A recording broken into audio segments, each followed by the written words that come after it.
Bienvenue, je m'appelle Sonia Hiver, je suis artiste, exploratrice d'imaginaire, chercheuse de résonance. Ça vous dit peut-être quelque chose? En effet, nous ne sommes pas dans Entrevoix, mon blog et ma chaîne, mais j'avais envie de faire un épisode spécial pour parler de mon parcours, plus précisément. Et pour ce faire, j'ai trouvé un petit questionnaire qui me paraissait sympa, parce que plutôt que de faire une biographie détaillée où je vais vous ennuyer, mais j'ai trouvé quelques petites questions qui pourraient justement m'emmener à parler un peu de moi et de mon parcours. Voilà, en tant qu'artiste bien sûr. La première question que j'ai trouvée, c'est: est-ce que j'ai toujours voulu être artiste? Alors, est-ce que j'ai toujours voulu être artiste? Depuis que je suis enfant, en fait, j'ai une passion pour le dessin. J'adorais dessiner des portraits, faire des petites illustrations. Je pense que c'était ma façon d'appréhender et de comprendre le monde. Enfin, d'essayer de le comprendre. Et ce qu'il faut savoir, c'est que en fait, dans la famille, il y a une maladie génétique qui s'appelle la cataracte congénitale, donc qui touche les yeux, et souvent très jeune, ça a été mon cas. Et je pense que ma façon de voir le monde a été un peu floue les quelques premières années de ma vie avant mon opération, et qu'une fois que j'ai été opérée, en fait, pouvoir voir le monde comme je le voyais, pouvoir le représenter, ça a dû être, ça a dû être merveilleux. Enfin, je suppose que c'est pour ça. Enfin, et avec mes grosses lunettes et mes gros yeux pour bien voir le monde, je pense que ça amplifie tout ça. Enfin, j'en plaisante, mais en fait, bien sûr, qui dit grosses lunettes et verre de lunettes un peu fort, ça veut dire que j'ai été forcément soumise à un peu de moquerie, un peu, voire beaucoup de moquerie, d'insultes et de rejet. Ce qui fait que c'est pas évident ça n'a pas été évident de me construire, on va dire, en tant qu'enfant, et encore pire en tant qu'adolescent, avec ce problème physique en soi. C'est pas insurmontable, mais en tout cas, comme je n'avais déjà pas à la base confiance en moi, on va dire que ça ne m'a pas aidé, en tout cas, à me sentir bien dans ma peau, en fait. Et je pense que le dessin et l'art, plus précisément, a été ce moyen, en fait, pour échapper, ou alors en tout cas pour me dire que oui, j'ai d'autres, je me trouve moche, mais en fait j'ai certainement d'autres qualités que ça, quoi. Et quand je n'avais pas confiance en moi, donc aucune répartie, donc pour moi ils avaient raison, j'étais moche, point barre, je pouvais même pas me défendre, et voilà, bref. Mais oui, derrière mes phares, en tout cas, je pense que j'ai bien d'autres qualités que j'ai développées ensuite. Bref, donc je pense que c'est l'école, en tout cas, qui a fait que ça a suscité ma connaissance, en tout cas, et mon approche et mon appréhension par rapport à l'histoire de l'art, notamment au lycée. Et j'ai découvert plein d'artistes différents à des époques différentes, et l'évolution en tout cas de l'art. Et je me dis, mais tout est possible en fait. Plus j'apprenais, je me disais, mais tout est possible. Il y en a qui ont enfreint, des artistes qui ont enfreint des règles et qui se sont fait mal voir, mais qui ont été d'une importance telle dans l'histoire de l'art. Je pense à Ingres. On peut pas, avec notre regard maintenant, on pense que c'est un art c'est un art basique, traditionnel, mais en fait non, il faut se pencher, en tout cas c'est important de se pencher sur l'histoire de l'art dans sa globalité pour voir comment on a pu arriver de là à là, enfin d'une sculpture de la préhistoire à, je ne sais pas moi, un tableau de Picasso, enfin tout ça m'émerveillait, cette façon que les artistes ont de façonner un monde à travers leurs yeux, et leur propre représentation, pour moi, m'a toujours fascinée, et me fascine encore. Mais ça peut être aussi les performances, c'est pas que l'art représentatif, je pense à des performeuses comme Marina Abramovic, pardon. Et c'est pareil, ça peut être des personnes qui, moi, c'est pas parce que l'art, je ne le fais pas moi-même, c'est pas ma façon de faire, qu'il ne me rend pas insensible. Voilà.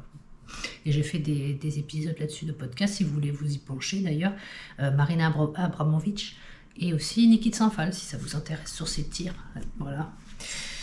Enfin bref, parenthèse refermée. Donc très tôt, l'histoire de l'art a été pour moi une porte d'entrée dans le monde de l'art d'une façon générale. Et l'un des artistes qui m'a le plus inspiré pour devenir artiste, en tout cas, dans sa façon d'être artiste, c'était Jackson Pollock. Je ne sais pas si vous connaissez ce peintre expressionniste américain début du XXe. Il prenait de grandes toiles qu'il mettait sur le sol, et pour celle dont je parle en tout cas, il perçait des pots de peinture et il faisait couler la toile sur tout le long de la peinture, pardon, sur tout le long de la toile.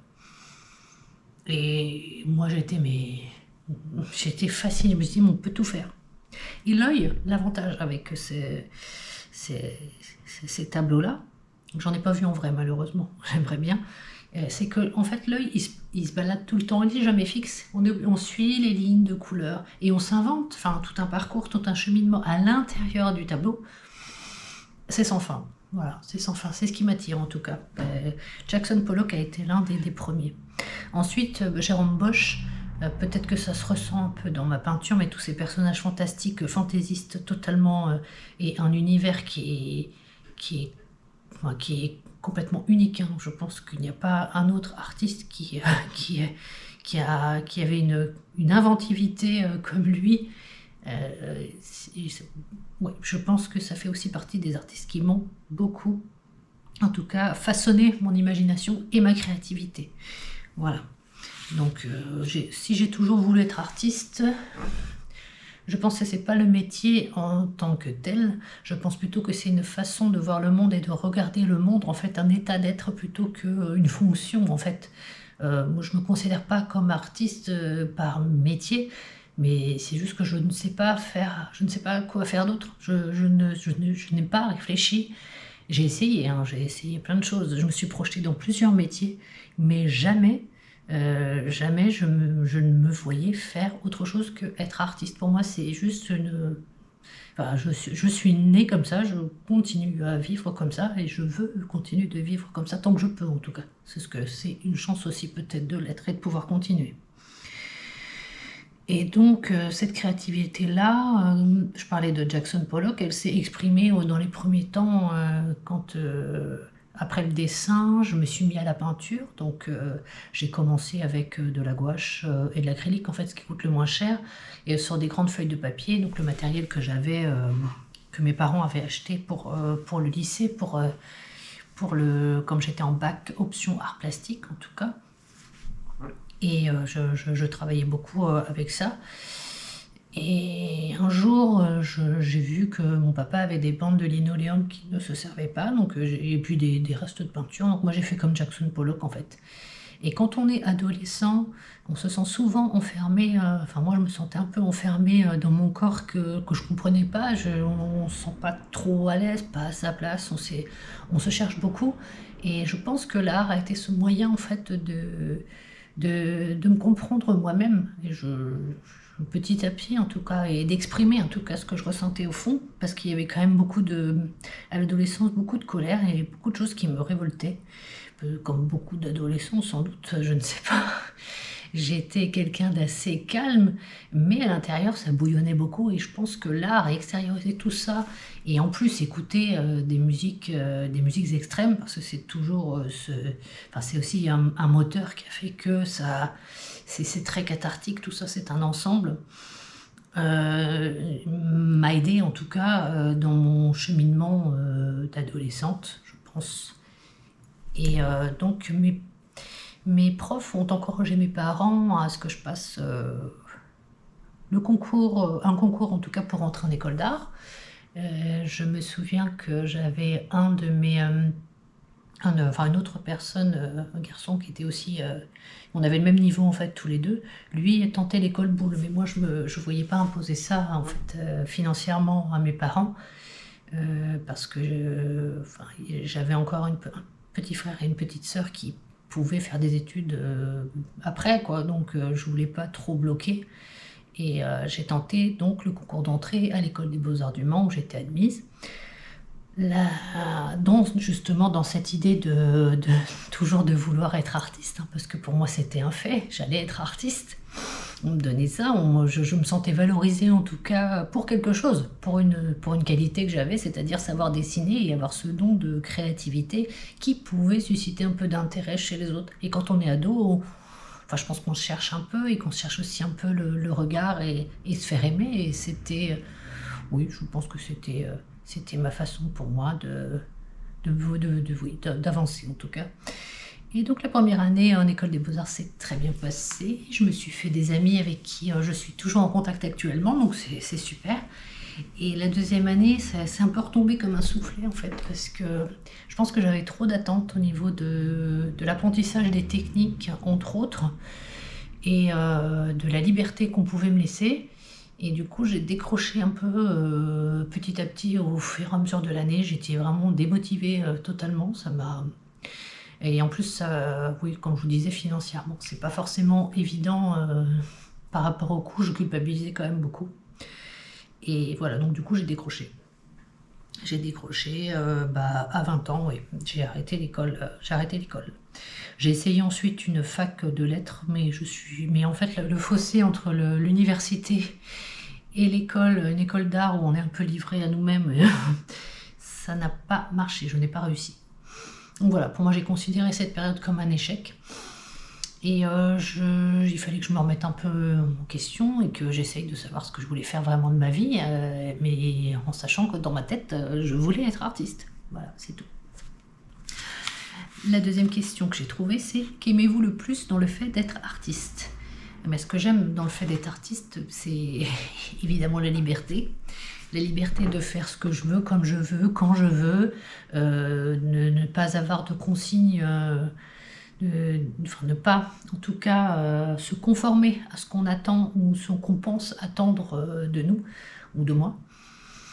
Mais la liberté, elle se mérite dans ce sens-là, parce qu'elle s'apprend aussi, elle vient pas d'elle-même. Il faut aussi s'accepter dans cette liberté-là, c'est-à-dire justement ne pas se conformer, ne pas s'enfermer non plus, et dans un style ou dans des attentes ou dans des projets qui font que justement ça va entraver cette liberté.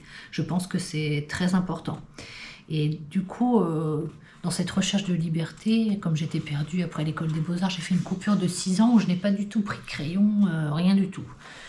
Ni dessiné, je n'ai rien fait, je me suis juste occupée de mes enfants. Moi, je les ai bien sûr fait faire des activités manuelles, hein, beaucoup, mais pas dans un but... après, l'idée professionnelle, non, j'étais pas du tout dedans. Et ce qui m'a en tout cas aidé à reprendre un peu un pied dans l'art, c'est l'illustration. Je me suis lancée dans pas mal de projets jeunesse avec d'autres auteurs ou autrices du temps du forum Ricochet, si ça vous dit quelque chose. J'ai fait pas mal de belles rencontres, dont une que j'ai rencontrée, Catherine Boin, récemment, après plus de 15 ans. On a réussi à se voir, mais en fait, on a toujours échangé par mail sur les projets, et c'était des binômes comme ça, on fonctionnait auteur-illustrateur, suivant les sujets qu'il y avait. C'était formidable, ça m'a permis en tout cas de reprendre un peu les crayons, et puis reprendre un peu confiance aussi dans ma création, parce que c'est pas évident. Donc petit à petit c'est revenu. À cette époque d'ailleurs sont nés les persobules, ce que j'ai appelé persobules, c'est-à-dire des personnages sans visage qui évoluent dans des univers colorés, voire des fois dans un tableau dans plusieurs tableaux. Enfin, je me suis beaucoup amusée avec ça, et ça a bien marché. Je sais que j'ai eu quelques commandes et quelques ventes très satisfaisantes. Et je voulais revenir justement à cette liberté, cette question de liberté dans la création, c'est-à-dire qu'au bout d'un moment, je me suis sentie bloquée parce que je savais bien que j'étais en train de m'enfermer dans un truc où ça ne fonctionnait pas. En fait, les persobules, je pense que c'était, du fait qu'ils n'aient pas de visage, fait que du coup je me cachais un peu dans mes émotions, enfin je cachais mes émotions à travers eux. En fait, en plus, je faisais beaucoup de couches, de multiples couches, jusqu'à réussir à avoir le résultat que je voulais, mais en fait j'enfouissais. Et je pense que c'est là où je me suis rendu compte qu'il fallait que j'arrête, que je fasse autre chose, parce que oui, je pense que j'étais totalement bloquée dans mes émotions avec là. J'avais réussi, enfin j'étais arrivée au bout de ce que je pouvais faire avec eux. Et à cette époque-là, ensuite, c'est là que j'ai expérimenté les tâches, toute la série Au hasard des encres, où je projetais des encres et je voyais des visages ou des animaux et je construisais des paysages à partir de tâches. Donc j'ai fait une série qui est immense, j'en ai beaucoup d'ailleurs. Et voilà. Troisième question, quel conseil donneriez-vous à votre jeune moi? Jeune moi, j'en vous en ai parlé, hein, le jeune moi qui n'avait aucune confiance en lui enfin en elle plutôt, et qui se cherchait beaucoup et qui se cachait le plus possible, et tout en essayant de se montrer grâce à son art, en fait, c'est fais-toi plus confiance. Je pense que c'est ce que je me dirais. Fais-toi plus confiance, tu t'en fous des autres, tu t'en fous de ce qu'ils pensent en fait. Eux, qu'est-ce que ça peut te faire? Ils sont pas dans ta tête, ils sont pas dans ce que tu vis en fait à l'intérieur de toi, ils sont pas dans tout ce que tu es. Non, non, non, non, du tout. Et puis en fait, on ne sait pas ce qui se passe chez les autres une fois qu'on a fermé la porte. C'est toujours facile en fait, oui, pour ce genre de personnes de critiquer. Mais en fait, la personne qui va le plus mal, c'est pas souvent celle qui est visée, hein. Bref. Donc voilà. Quatrième question, on dit du peintre qu'il est solitaire. Comment vivez-vous le fait d'être seul toute la journée? Cette question elle est intéressante puisque moi, le rapport à la solitude est important. Je sais que je vis pas très bien les périodes où je vois trop de monde, où j'ai trop de sollicitations, parce que je suis quelqu'un d'entière en fait, et quand je suis avec les autres, je suis avec les autres. Moi, j'écoute les personnes, je suis pas ailleurs, pas du tout. Et du coup, ça me demande beaucoup en fait. Mais je m'en nourris aussi, je sais que je me nourris beaucoup d'émotions, de ce qui se passe chez les autres, ça me reconnecte un peu à ce qui se passe autour, puisque pour moi un artiste il n'est pas enfermé, même si oui, je sais que je suis une solitaire, j'ai besoin de la solitude pour travailler, j'ai besoin d'avoir des bonnes conditions pour pouvoir être immergée dans quelque chose et puis pouvoir aller jusqu'au bout de ma démarche. C'est une sorte ouais, je dirais c'est méditatif en fait. Quand je suis vraiment partie dans une peinture ou dans un dessin, je ne vois pas le temps passer. Et quand je relève la tête et je regarde l'heure, je dis ouais, c'est passé 2 heures, je n'ai pas vu le temps passer, quoi. Et c'est ça que je recherche, c'est ça que je veux, en fait, de ne pas avoir l'impression, cette notion du temps. En créant, je veux être coupée de tout en fait. Ça c'est un bonheur, mais je pense que c'est indescriptible, voilà. Mais bon, je ne me sens pas isolée, pas du tout. Je suis solitaire, mais je ne me sens pas isolée et je ne m'isole pas des autres, puisque je suis quand même assez active sur les réseaux sociaux, entre autres. Et j'aime beaucoup le partage et l'échange. En fait, c'est ce que je recherche aussi. Je partage mon quotidien ou des petits trucs qui se passent à droite à gauche, ou que j'ai lu, ou que j'ai vu, ou que j'ai visité. Et du coup, j'aime beaucoup. C'est ce concept de résonance que je développe. En fait, on pourrait croire qu'un artiste, c'est quelqu'un qui est ermite et totalement solitaire. Maintenant, non. Enfin, pour moi, non. On est totalement connecté et complètement dans le monde, et on est obligé d'être dans le monde. On ne peut pas vivre totalement coupé de tout ça. Enfin, moi, j'aurais l'impression, en tout cas, d'être égocentrique, et c'est pas du tout ce que je recherche. Moi, je veux je veux de la résonance, je veux de l'échange, je veux du partage. Je veux qu'on me parle, quoi. J'aime raconter des histoires dans mes œuvres, et puis moi, j'aime bien avoir les mots des autres, en fait. C'est comme ça que je vis, voilà. Alors, autre question, comment votre pratique a-t-elle évolué au fil du temps? Je vous ai donné quelques indications, donc des portraits, des paysages, après il y a eu l'illustration jeunesse, ensuite les perso-bulles, ensuite Au hasard des encres, cette série qui m'a pris quelques années. Et c'est justement à ce moment-là où j'ai réussi à exposer dans la galerie Les Métamorphoses à Valère, grâce à Marie-France, qui m'a quand même pas mal soutenue et donné des conseils. En fait, c'est grâce à elle où là, je me suis dit, c'est bon, là, je me suis sentie artiste, parce que je me suis sentie écoutée, je me suis sentie valorisée dans mon parcours et dans tout ce que je pouvais faire. Je sais que je suis très très créative, je fais des choses à droite à gauche, j'ai même fait de la sculpture, enfin, je fais pas... oui, j'ai toujours un peu touché à tout parce que j'aime ça. J'aime pas m'enfermer dans une pratique. Je parlais de liberté, la liberté, elle est aussi là. Et je pense que, oui, en tout cas, je suis plutôt dans un style figuratif parce que j'ai besoin de me raccrocher au réel, en fait. Dans cette volonté de raconter des histoires, elle peut se passer qu'avec des choses qui, pour moi, me raccrochent au réel, à la réalité. Moi, il y a une réalité qui est pas... enfin, plutôt la figuration, pas la réalité, puisque ce que je crée n'est pas... Enfin, c'est plutôt des univers un peu fantasmagoriques, voire un peu fantastiques, poétiques, enfin... Voilà, c'est des univers assez, alors des fois un peu farfelus, et c'est très bien comme ça. Et voilà, donc au fil du temps, voilà comment ça a évolué. Là, je suis plutôt dans ce concept en fait de résonance, c'est-à-dire chercher des choses qui, ça peut être, je travaille à partir de photos par exemple que je prends moi-même, des photos de paysages du Mans un peu anodins, voire des fois des paysages avec mon chien, juste voilà. Et en fait, je travaille à partir de ça pour aller creuser et essayer d'aller voir autre chose et rechercher des paysages en fait et d'inventer d'autres univers, de plonger dans d'autres univers poétiques ou non, grâce à ça. J'aime beaucoup en fait creuser l'image dans l'image et donner mon interprétation.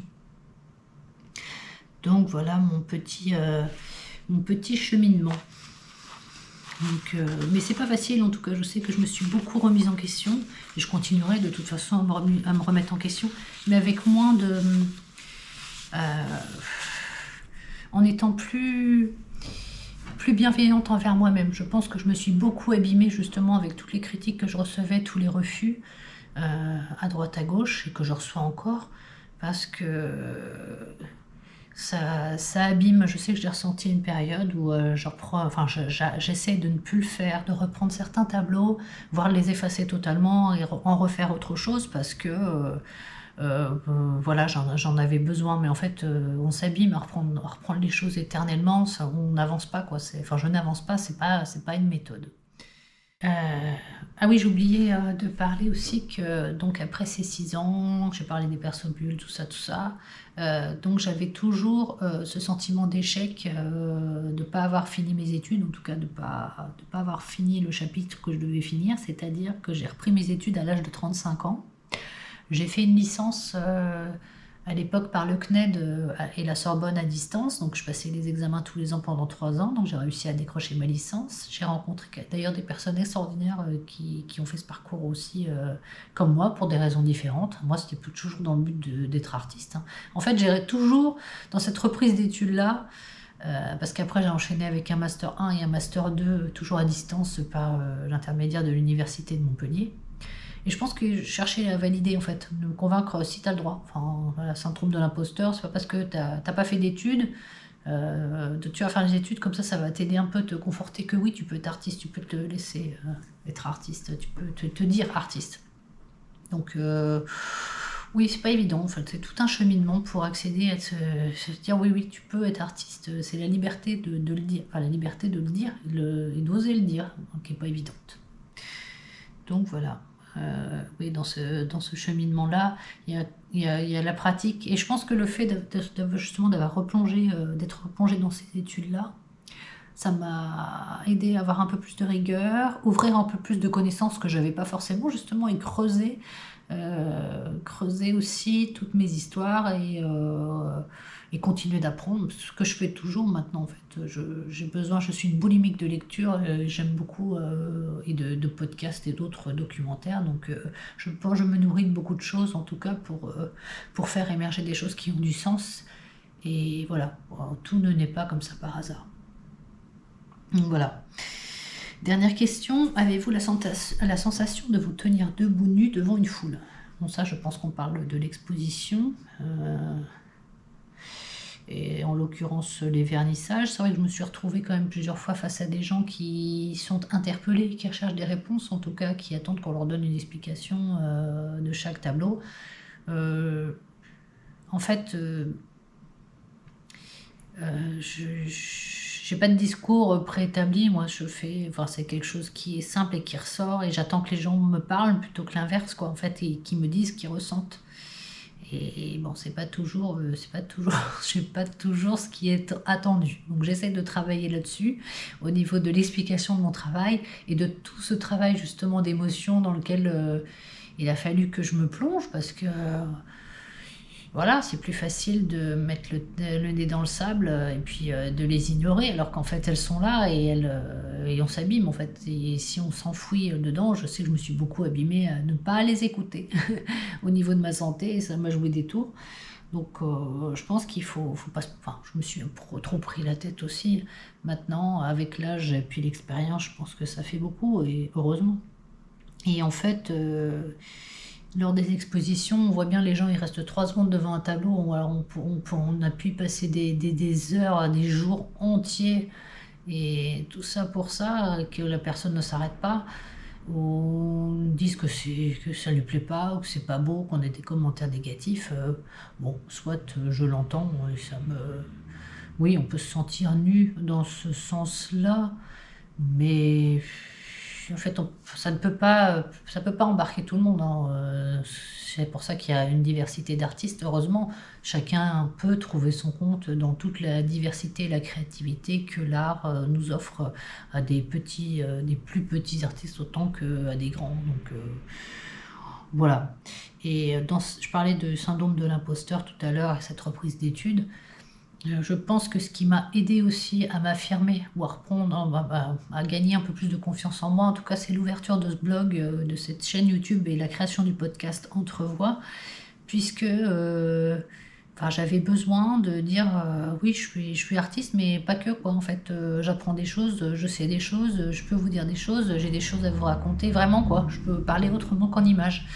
Donc, et c'est dans cette quête de résonance, parce que le mot il est là. Enfin, pour moi, depuis que quand j'ai repris mes études en master 2, le travail de la résonance d'Armut Rosa a été vraiment une révélation. Son livre, ça a été tout ce qui après déclenché tout ce que j'ai fait derrière. Mais voilà, c'est comme si c'était oui, je me suis dit, enfin je comprends. Je comprends pourquoi je crée, je comprends pourquoi ça me provoque autant de choses, donc il faut creuser là-dedans. Donc voilà. Et donc ça m'a aidé, en tout cas. Voilà, c'est un petit peu aussi un espèce de journal de bord de ce que je lis, de ce que je vois, de ce que je visite, et qui peut aussi être une source d'inspiration dans ce que je crée par la suite. Donc c'est intéressant, je pense que tout s'imbrique en fait. Et voilà, c'est tout un petit puzzle qui fait que quand on assemble les pièces, que ce soit mon art, mon blog, après la résonance que je cherche au travers des réseaux sociaux avec les gens que je croise, ce que je visite, ce que je veux faire. Enfin, j'essaye en tout cas qu'il y ait un peu plus de dialogue pour essayer de faire comprendre que les choses se construisent petit à petit, en fait, et puis partager aussi des moments du plus simple au plus un peu plus triste, évidemment. C'est la vie de tout à chacun.